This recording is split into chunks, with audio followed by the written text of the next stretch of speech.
Fun Bells। ओ बरगद बुड्ढे, सैकड़ों साल की उम्र हो गई तुम्हारी। कभी आईने में अपनी शक्ल देखी है? झुर्रियों वाली छाल और ये लटकती हुई जड़ें किसी भूत के बालों की तरह कितनी डरावनी लगती हैं। छी छी, तुम्हारे पास तो एक भी फल नहीं है। मेरी सुंदरता के आगे तुम कहीं नहीं टिकते। इस विशाल दुनिया में बहुत सारे जंगल हैं, लेकिन सुंदरवन सबसे खास है। जैसा नाम वैसा ही खूबसूरत है ये जंगल। यहाँ के पेड़, पक्षी और जानवर एक ही परिवार की तरह प्यार से हिल-मिल कर रहते थे। इन सब का सहारा और मार्गदर्शक थे हमारे बरगद दादा। सैकड़ों साल पुराने उस बरगद के पेड़ की जड़ें जमीन तक लटकी हुई थीं। जंगल के हर पक्षी और जानवर के लिए वो पेड़ एक बड़े घर जैसा था। एक सुबह टीनू नाम की चिड़िया उड़ते हुए आई और बरगद दादा की टहनी पर बैठ गई। दादा, ओ बरगद दादा, शुभ प्रभात। देखिए आज की सुबह कितनी अच्छी है। ठंडी हवा जब बदन को छूती है तो मेरा मन खुशी से झूमने लगता है। हाँ टीनू, ये ठंडी हवा प्रकृति का दिया हुआ अनमोल उपहार है। इस शांति का आनंद लो। क्या कल रात तुम इस हवा में अच्छी तरह सोई? हाँ दादा, आपके पत्तों की छांव में मैं बहुत गर्माहट और चैन से सोई। बरगद दादा ने पास ही लगे आम के पेड़ को देखकर पूछा। क्यों भाई आम, तुम्हारी कच्चे आम कैसी हैं? सब आपका आशीर्वाद है दादा। इस बार वसंत ने खूब साथ दिया। मेरा बौर अब फलों में बदल गया है। उम्मीद है इस साल फल बहुत मीठे होंगे। मैं जंगल के पक्षियों को अपने फलों की दावत दूंगा। सही कहा आम भाई, मेरे छोटे छोटे जामुन भी इस बार बहुत अच्छे रंग के हो रहे हैं। जब पक्षी इन्हें खाकर अपनी काली चोंच लिए घूमते हैं तो बड़ा प्यारा लगता है। शाबाश, दूसरों की भूख मिटाने में जो खुशी है वो और कहीं नहीं। उसी सुंदरवन में बाकी पेड़ों से थोड़ी दूर एक पपीते का पेड़ था। उस पेड़ को अपनी सुंदरता और अपने फलों पर बहुत घमंड था। हमेशा दूसरों को नीचा दिखाना ही उसका काम था। आहा, क्या इस जंगल में मुझ जैसा कोई सुंदर पेड़ है? कोई भी नहीं। देखो मैं कितना ऊंचा और सीधा हूँ। मेरे पत्ते किसी मुकुट की तरह कितने विशाल हैं और मेरे फल सुनहरे रंग के चमकते हुए। मुझे देखकर किसी को भी जलन हो सकती है। ओ बरगद बुड्ढे, सैकड़ों साल की उम्र हो गई तुम्हारी। कभी आईने में अपनी शक्ल देखी है? झुर्रियों वाली छाल और ये लटकती हुई जड़ें किसी भूत के बालों की तरह कितनी डरावनी लगती हैं। छी छी, तुम्हारे पास तो एक भी फल नहीं है। मेरी सुंदरता के आगे तुम कहीं नहीं टिकते। पपीते, सुंदरता पत्तों या फलों के रंग में नहीं होती। सुंदरता तो उन जीवों की सेवा करने में है जो हमारी छांव में आते हैं। मैं फल नहीं देता, लेकिन मैंने अनगिनत पक्षियों और जानवरों को घर दिया है। तुम फलों के बोझ को देखकर इतरा रहे हो, लेकिन किसी जीव को आश्रय नहीं दे पा रहे। पक्षियों को आसरा देने से मेरा क्या फायदा? मेरे फल मेरे हैं, वे मेरी सुंदरता बढ़ाते हैं। मैं तुम्हारी तरह अपनी छांव और फल इन गंदे पक्षियों को नहीं देना चाहता। मेरे फलों के आगे ये आम और जामुन तो छोटी चिड़िया की आंखों जैसे लगते हैं। मैं ही इस जंगल का राजा हूँ। घमंड ने तुम्हारी आंखें बंद कर दी हैं। जैसे जैसे फलों का बोझ बढ़ता है, पेड़ झुक जाता है, और जो पेड़ झुकता नहीं वो तेज हवा में टिक नहीं पाता। दूसरों के साथ न बांटी गई दौलत कभी टिकती नहीं। वक्त ही तुम्हें सबक सिखाएगा।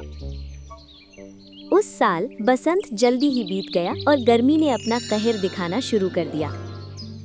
अप्रैल के महीने में ही सूरज आग उगलने लगा, पानी सूख गया और सारे पेड़ थक गए। ओह, ये कैसी गर्मी है बरगद दादा। मेरी टहनियां झुलस रही हैं। धूप से मेरे फल भी मुरझा रहे हैं। जमीन में एक बूंद पानी नहीं मिल रहा। सहन करना होगा आम, ये समय की परीक्षा है। अपनी छांव में बैठे उन छोटे पक्षियों को देखो, बेचारे कितने थके हुए हैं। हमें अपनी प्यास सहनी होगी ताकि इन बेजुबानों को आसरा मिल सके।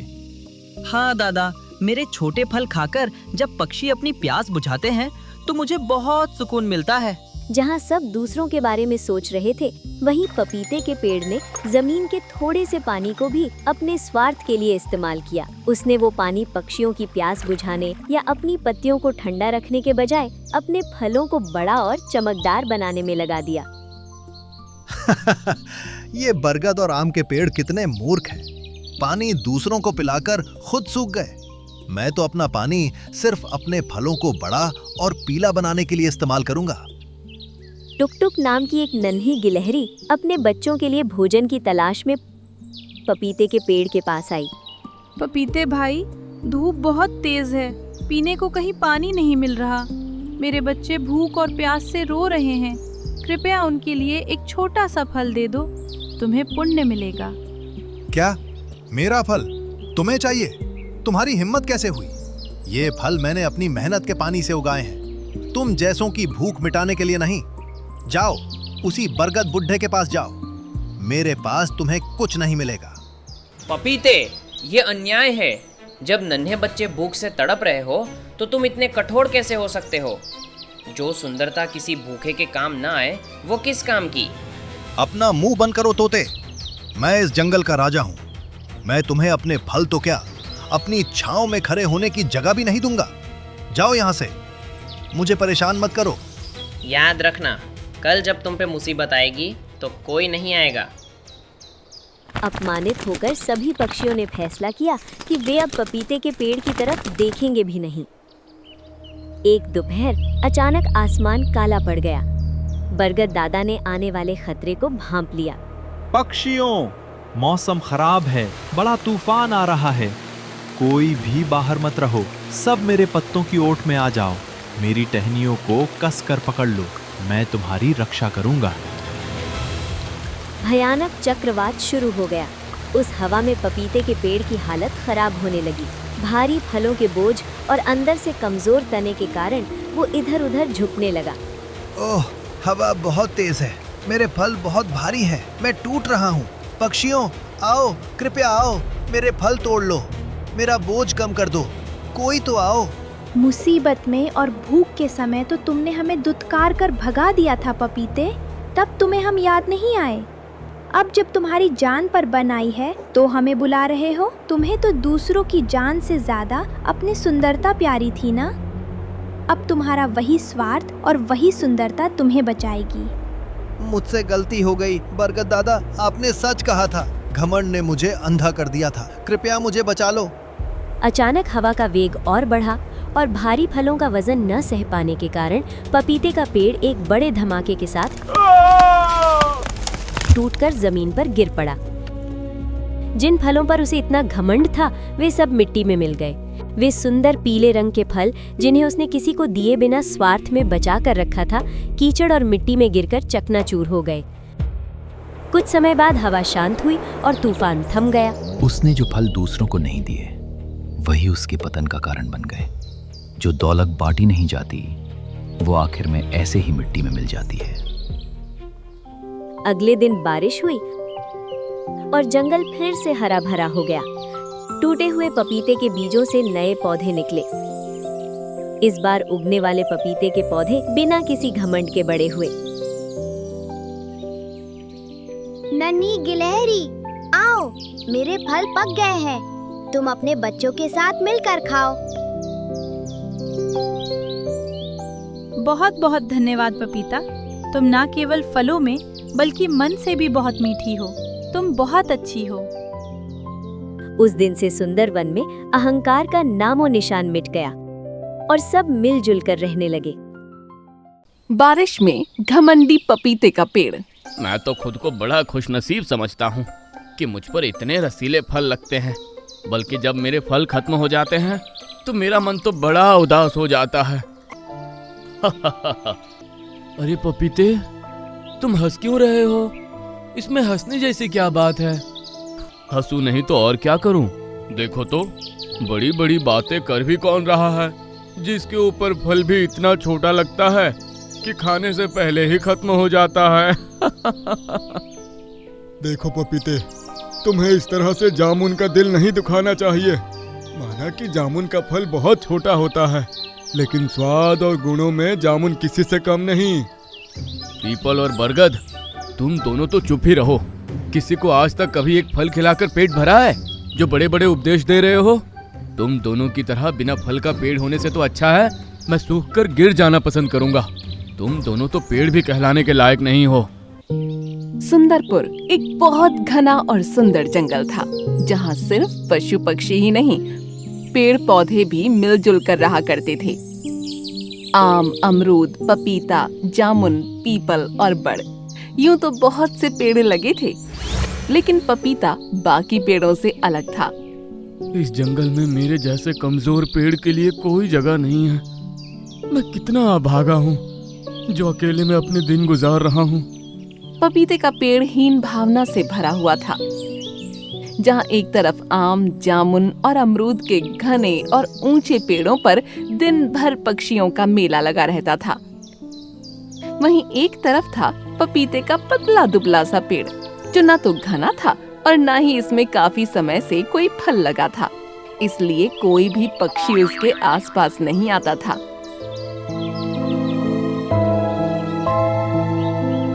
अरे वाह, ये चिड़िया तो बड़ी सुंदर है और देखने में इस जंगल की भी नहीं लगती। मैं इसे बुलाकर अपने पेड़ पर घोंसला बनाने के लिए कहता हूँ।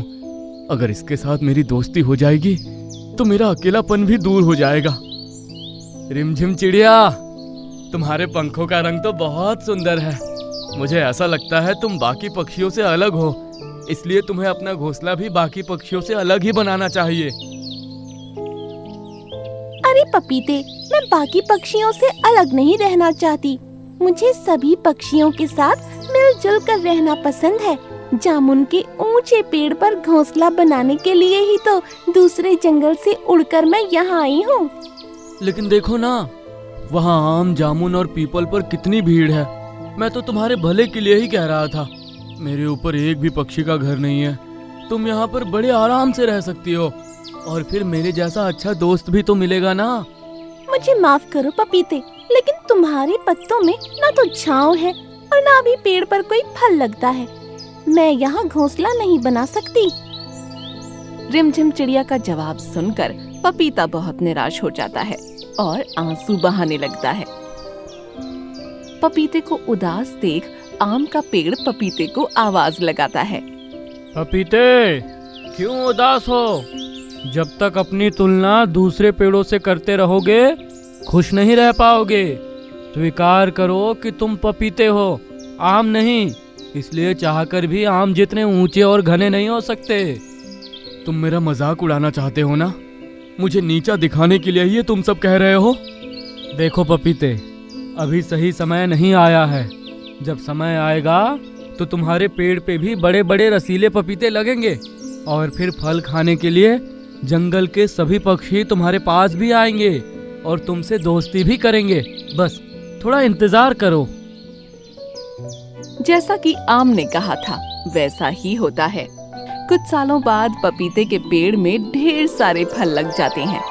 अपने फलों को देखकर पपीता फूला नहीं समा रहा था और घमंड में चूर हो गया था। एक दिन, अरे बरगद दादा, बारिश शुरू हो गई और उसी के साथ मेरे ऊपर लगे सारे फल खत्म हो गए। फल टूटने के बाद मैं बड़ा हल्का हल्का महसूस कर रहा हूँ। अरे आम के पेड़, ऐसी बातें क्यों करते हो? ये तो तुम्हारा सौभाग्य है कि तुम्हारे ऊपर इतने स्वादिष्ट रसीले फल लगते हैं, जिसके लालच में सभी पशु पक्षी तुम्हारी तरफ खींचे चले आते हैं। मुझसे पूछो, फल के बिना जीना कैसा होता है? बरगद दादा बिल्कुल ठीक कह रहे हैं। मुझे भी इस बात का ताउम्र अफसोस रहेगा कि मैं इस जंगल के पशु पक्षियों का पेट भरने के लिए कुछ दे नहीं सकता। और एक तुम हो, तुम्हारे ऊपर हर बरस इतने रसीले आम लगते हैं जिन्हें खाकर ना जाने कितने पशु पक्षियों की भूख शांत होती है। तुम्हें तो खुश होना चाहिए। बिल्कुल ठीक कहा बरगद और पपीते भाई ने। मैं तो खुद को बड़ा खुशनसीब समझता हूँ कि मुझ पर इतने रसीले फल लगते हैं। बल्कि जब मेरे फल खत्म हो जाते हैं तो मेरा मन तो बड़ा उदास हो जाता है। जामुन की बात सुनकर पास में ही गर्व से तनकर खड़े पपीते के पेड़ ने एक जोर का ठहाका लगा दिया। अरे पपीते, तुम हंस क्यों रहे हो? इसमें हंसने जैसी क्या बात है? हंसू नहीं तो और क्या करूं? देखो तो, बड़ी बड़ी बातें कर भी कौन रहा है, जिसके ऊपर फल भी इतना छोटा लगता है कि खाने से पहले ही खत्म हो जाता है। देखो पपीते, तुम्हें इस तरह से जामुन का दिल नहीं दुखाना चाहिए। माना कि जामुन का फल बहुत छोटा होता है, लेकिन स्वाद और गुणों में जामुन किसी से कम नहीं। पीपल और बरगद, तुम दोनों तो चुप ही रहो। किसी को आज तक कभी एक फल खिलाकर पेट भरा है जो बड़े बड़े उपदेश दे रहे हो? तुम दोनों की तरह बिना फल का पेड़ होने से तो अच्छा है मैं सूखकर गिर जाना पसंद करूंगा। तुम दोनों तो पेड़ भी कहलाने के लायक नहीं हो। पपीते, तुम्हें इस तरह की बातें नहीं करनी चाहिए। पीपल और बरगद के पास फल नहीं है, लेकिन उनकी बड़ी और भारी शाखों में कितने पक्षियों का बसेरा है, ये बात तो तुम जानते ही हो। पीपल और बरगद की ठंडी छांव गर्मी में कितने पक्षियों को ठंडक देती है, ये क्या किसी से छिपा है? सभी पक्षियों को बरगद और पीपल का पक्ष लेते देख पपीता बहुत गुस्सा हो जाता है। अरे ठीक है, जाओ जाओ, तुम सब तो एक ही थाली के चट्टे बट्टे हो। वैसे भी तुम्हारे साथ मेरी कोई बराबरी नहीं है। कहाँ मेरे इतने बड़े बड़े रसीले फल और कहाँ तुम लोगों के छोटे छोटे फल, जिसमें किसी भी पक्षी का पेट नहीं भर सकता। छोटे लोग छोटी बात ही करेंगे।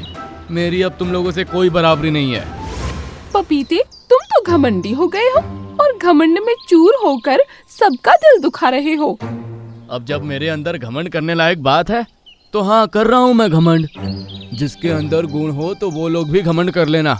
बहस करके सारा मूड ही खराब कर दिया। इतनी अच्छी ठंडी ठंडी हवा चल रही है, मैं तो भी आराम से हवा का आनंद लूंगा। आम दादा, छोड़ो ना पपीते को, मेरी बात सुनो। बारिश का मौसम शुरू हो गया है, आपके फल तो खत्म हो गए, अब हम कैसे अपना पेट भरेंगे?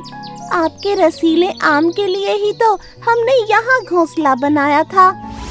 टुक टुक, क्यों चिंता करती हो? आम के फल खत्म हो गए तो क्या हुआ? मेरी ओर देखो, बरसात आते ही मेरे ऊपर कितने फल आ गए हैं। आप सभी आराम से मेरे फल खाकर अपना पेट भर सकते हो। बेचारी टुक टुक की भी क्या गलती है। जब सामने इतना हरा भरा पपीते का पेड़ खड़ा हो, जिस पर इतने बड़े बड़े पपीते लगे हों, तो फिर उन पपीतों के सामने तुम्हारे छोटे छोटे अमरूद कहाँ दिखाई देने वाले हैं? टुक टुक, जाने दो उन्हें। तुम तो मेरे पास आओ और आराम से मेरे पपीते खाकर अपना और अपने परिवार का पेट भरो।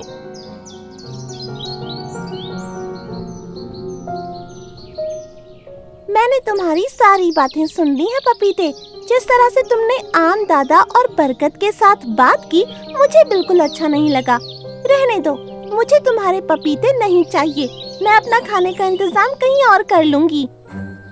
अरे जा जा, बहुत घमंड है ना तुझे अपने आम दादा पर। इस आम, बरगद और पीपल जामुन में एक भी फल नहीं बचा है। मैं भी देखता हूँ तुम सब जो इन सब पेड़ों की तरफदारी करते हो, कैसे अपना पेट भरोगे। पपीता गर्व से तनकर खड़ा हुआ था। कुछ समय पहले तक पक्षियों को प्यार से अपने पास बुलाने वाला पपीता फल लगने के बाद इतना घमंडी हो गया था कि जंगल के पेड़ पौधे हों या पक्षी, किसी से भी सीधे मुंह बात तक करने को तैयार नहीं था। पिछले कई दिनों से लगातार बारिश हो रही है। मैं दाने की तलाश में कहीं भी नहीं जा पा रही। अमरूद के पेड़ के भी सभी फल खत्म होने को आए हैं। समझ नहीं आता, अगर बारिश नहीं रुकी तो भोजन का इंतजाम कैसे होगा? अरे टुक टुक, इतनी परेशान क्यों नजर आ रही हो? तुमने खाना खाया है या नहीं? दादा, ना तो मैंने खाया है, ना ही 2 दिन से मेरे बच्चों ने कुछ खाया है। सबको भूख लगी है, लेकिन इतनी तेज बारिश में समझ नहीं आता कहाँ से भोजन का इंतजाम करूं। अरे टुक टुक, तुम चिंता क्यों करती हो? देखो ना, पपीते के पेड़ पर कितने बड़े बड़े पपीते लटके हैं।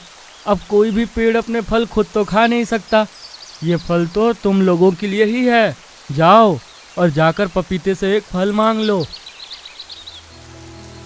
आम दादा ठीक कह रहे हैं, पिछली बातों को भुला दो और पपीते के पेड़ के पास जाकर एक पपीता ले आओ। मेरे घोंसले में तो अभी 1-2 दिन का खाना बचा है। अगर अगले 2 दिन में बारिश न रुकी तो फिर मेरे पास भी पपीते से मांगने के अलावा और कोई चारा नहीं बचेगा। सबके समझाने के बाद टुक टुक गिलहरी पपीते के पेड़ के पास जाती है। सुनो भाई, तुम्हारा पेड़ तो पीले रसीले पपीतों से लदा हुआ है। अगर तुम एक पपीता मुझे दे दोगे तो तुम्हारी बड़ी मेहरबानी होगी। टुक टुक की बात सुनकर पपीता जोर से ठहाका लगाता है। उस दिन तो बहुत बड़ी बड़ी बातें कर रही थी कि तुझे मेरी कभी जरूरत नहीं पड़ेगी, और अब मेरा फल मांगने चली आई। नहीं, मैं तुझे अपना पपीता नहीं दूंगा। जाओ, जाकर अपने आम दादा से कहो कि कहीं से भी आम लाए और तुम्हारी भूख मिटाए। पपीते की कड़वी बातें सुनने के बाद टुक टुक रोते हुए वापस आ जाती है और बाकी पक्षियों को सारी घटना सुना देती है। ये तो पपीते ने बहुत गलत बात कही, उसे ऐसा नहीं करना चाहिए था। हाँ, मुसीबत में हम सभी को एक दूसरे के काम आना चाहिए। ये तो बहुत गलत बात है। ठीक है, हम सब भी कसम खाते हैं कि चाहे जो हो जाए कोई भी पपीते का फल नहीं खाएगा। देखते हैं आखिर कब तक अपने पपीते लिए घमंड में खड़ा रहेगा वो। सभी पक्षियों ने ठान लिया था कि अब चाहे जो हो जाए कोई भी पपीते का फल न खाएगा। अगले 3 दिनों तक लगातार तेज बारिश होती रही और भारी पपीतों के वजन के कारण पपीते का पेड़ एक ओर को झुक जाता है। सुनो बरगद, तुम्हारे ऊपर तो कितने सारे पक्षी रहते हैं। तुम उनसे कहो ना कि मेरे फल तोड़कर ले जाएं, तो मेरा वजन कुछ कम हो जाए। देखो ना, वजन के कारण मैं एक और झुक गया हूँ। अब ये बोझ मुझसे और बर्दाश्त नहीं हो रहा। दूसरी ओर मेरी जड़ों में पानी भर गया है। अब मैं ज्यादा देर खुद को संभाल नहीं पाऊंगा। माफ करना पपीते, जंगल का कोई भी पक्षी तुम्हारे पेड़ का फल नहीं खाना चाहता। अपने बुरे कर्मों का फल सभी को भुगतना पड़ता है। तुम्हारे साथ जो हो रहा है वो तुम्हारे ही बुरे कर्मों का प्रभाव है। कोई भी पक्षी पपीते तोड़ने के लिए नहीं आता और अपने ही बोझ में दबकर कुछ ही देर में पपीते का पेड़ जमीन पर गिर जाता है। देखा दोस्तों, इसीलिए कहते हैं घमंड इंसान को बर्बाद कर देता है। जिन फलों का इस पपीते को घमंड था, आज उन्हीं फलों के बोझ के कारण ये टूटकर मिट्टी में मिल गया। जंगल के सभी पक्षियों को आज एक बड़ी सीख मिली थी कि घमंड किसी को भी खत्म कर सकता है। इसलिए सबके साथ मिलकर रहना चाहिए।